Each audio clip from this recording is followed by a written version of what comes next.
The people that I saw before the gates of hell were man and woman that were not different from you and me. They have the memory of their earthly life and family intact. They remember the country they came from, but they were wondering where they were. People are going to hell asking questions. I saw that the senses of these people that have died and arrived from the four corners of the world were perfected. Their senses were sharpened. These souls that have died on earth in different countries stood in the queue before a fallen angel that was bound in chains. This evil angel that was cast out with Lucifer was checking the names of these souls beyond the grave to confirm their condemnation. I was terrified by this horrendous environment, and was begging the Lord to get me out of this lugubrious place. The Lord was crying and was filled with great sadness. He said to me, "My will was not for humanity to come to this place. I did whatever was necessary to spare human from this place, but the heart of men has rejected me." The Lord was crying for these souls that came from the four corners of the world, and I was crying because of these terrifying realities of hell wanting to leave this place. That's when I saw a 9-year-old kid in the queue. The boy was crying, "Mommy, where are you? Why have you abandoned me? Daddy, where are you? Please come to get me." I understood that these people before the gate of hell could remember their father, mother, brother and sister. They could remember their friends and co-workers and everything about their life on earth. While the child was crying for his parent, the demon that were flying like bat and laughing at him said, "You have come from that terrestrial world, where your parent were unable to protect you. Do you think that they will do something for you here? If they have failed to protect you on earth, what will they do for you here?" The Lord cried for this boy and these souls. That's when I saw the fallen angel Nickel opening a book of this boy life, and said to him, "The Creator of all things has found you guilty of your parent nudity, therefore you deserve to be sent to your chambers of torture." The child was crying and saying, "Let me go back to my family, I have done nothing wrong." I saw that the child's body was already rotting and maggot was crawling in his body. It was unbearable to see these things happening to the child. The boy was complaining and saying, "I have not seen the nudity of my mother." "You are lying." I notice in this judgment no one was pleading guilty and accepting their condemnation until the projection of their life. Often we do things in hiding because people don't see us, failing to realize that we are surrounded by a cloud of witness, and every action is recorded. This fallen angel took the CD of Testament of Existence from the child's hand, and inserted into the screen of testimony, and the sin that condemned this boy was projected on the screen, showing the act that was his condemnation. The name of the child appeared on the screen, and I watched the place that the boy used to live in, a borough of the capital close to the city center. On the screen it was 11 and the boy was sitting on a sofa in the living room watching television, but her mother was taking shower in the bathroom. Now when the child was watching TV, his mother's phone began to ring. Since her mother could not come out to get the phone, the boy took the phone and went to give to her mother. He stood at the door of the bathroom calling her mother in order to give her the phone.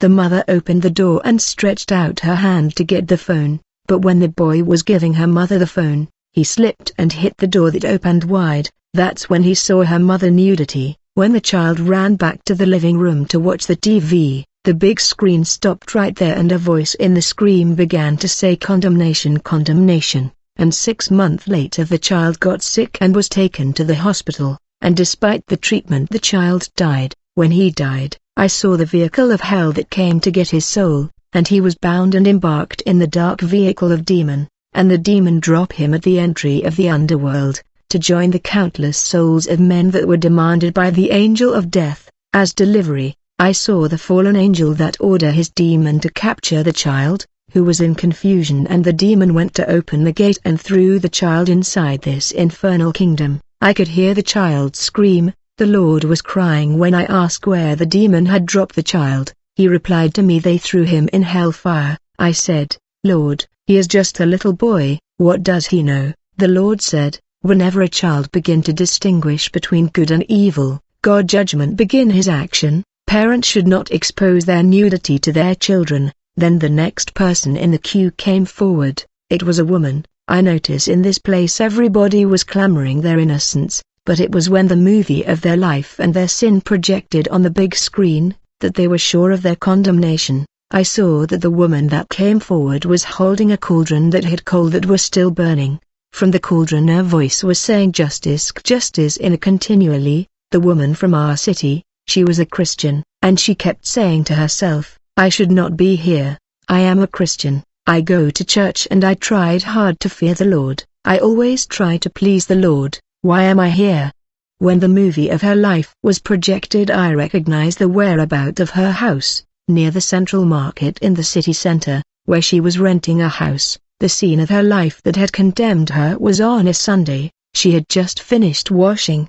That's when she saw that her neighbor that were cooking had already finished cooking, and they have left and gone to church, leaving the cauldron with burning coal just like that. The lady said in herself, since no one is using the cauldron, let me heat my food with the neighbor cauldron. She sent her daughter to go heat her food on the neighbor cauldron, but her daughter was complaining and did not go. That's when she took her food and went to heat it in her neighbor cauldron. It is because this lady went to use her neighbor cauldron without first asking for permission and authorization, that she was found guilty.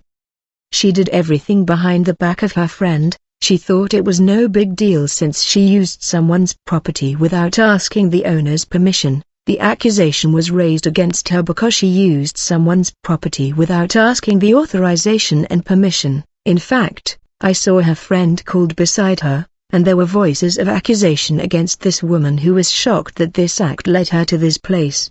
The lady was asking, what wrong did I do? The demon of hell told her, lady, you used someone's property without asking for permission. It is illegal. You should have asked even if she was your friend. The gates of hell were opened and the lady was cast into the fire. Then I saw a man who was also condemned for using his neighbor's soap without permission. The man thought it was no big deal, it's just a soap, failing to realize there was accusing spirit in the afterlife, and other brothers were condemned for using his neighbor's things without asking. As a result, there was an accusation and he was condemned. All these people in the queue were forced inside the gates of hell. Brother, when something does not belong to you, you cannot use it without first talking to the owner and asking for her permission. You cannot take anything that does not belong to you and use it, before talking to the owner for authorization. It is like theft before God. The third person I saw coming forward in the queue was a young man. He was carrying a pot in which there were a lot of women bra and women underwear.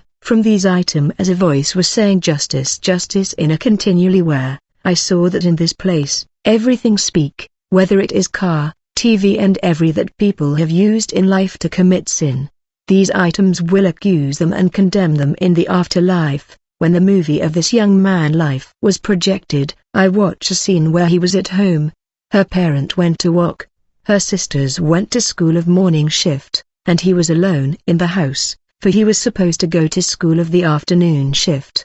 He was at home resting, when he noticed that it was about to rain. Since her sisters always dry their clothes, especially the underwear, indoor and inside the lot, he said, I have to collect my sister's clothes before the rain get them wet. He went to remove her sister's clothes including underwears and bra. He put them in a pot to stop the rain from pouring on them.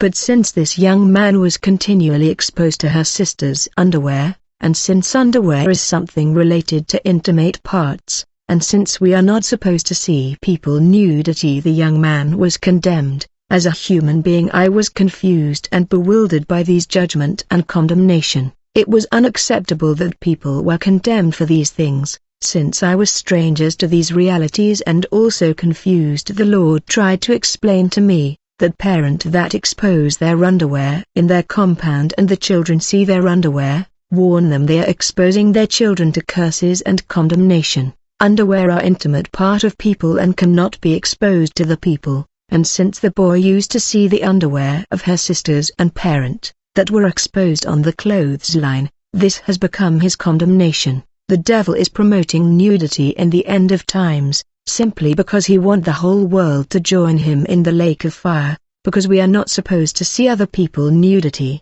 After the boy I saw a young woman coming, there were like sausage stuck on his flesh and they were like rotting. I heard the word justice coming from these sausage. When the life of this young lady was projected on the screen, I saw that her big sister used to sell people sausage on credit. People were coming to buy and pay later. and this young lady had the habit of buying her big sister sausage, and promising that she will pay later. However, when it was time to pay the money she owed her big sister, she was giving all sort of excuses. Her big sister was not happy about that and she was complaining, and since they were two sisters of the same family, the big sister always let it pass as if nothing happened. But it is the failure to pay back what she owed her sisters that have condemned her soul. Even if it was her big sister, the Lord made me understand that she was supposed to pay back what she owed, unless her big sister tell her otherwise. I was there seeing the young lady trying hard to remove these sausages that were rotting on her body. She said the sausage belonged to my own sisters. Even if I don't pay the money, she is my own sister. How can you condemn me for that?